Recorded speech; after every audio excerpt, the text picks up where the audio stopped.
யாரு கட்டு வாங்குது? சோடி இல்லைங்க அம்ச்சிக்கு சோறு வருவது அப்பாக்கு ஒரு சோறு சித்தப்பாக்கு ஒரு சோறு சித்திக்கு ஒரு சோறு அப்பச்சிக்கு ஒரு சோறு அம்ச்சிக்கு ஒரு சோறு அம்மாக்கு ஒரு குண்டக்களி ஊத்திருங்க. அம்மா கொண்டு போது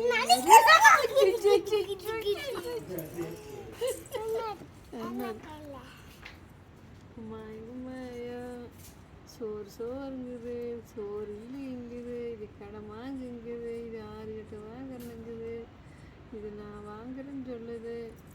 உம்மாயா இது பாப்பாவுக்கு சாப்பாடு, இது அப்பச்சிக்கு சாப்பாடு, இது அம்மச்சிக்கு சாப்பாடு, இது அம்மாவுக்கு சாப்பாடு, இது சித்திக்கு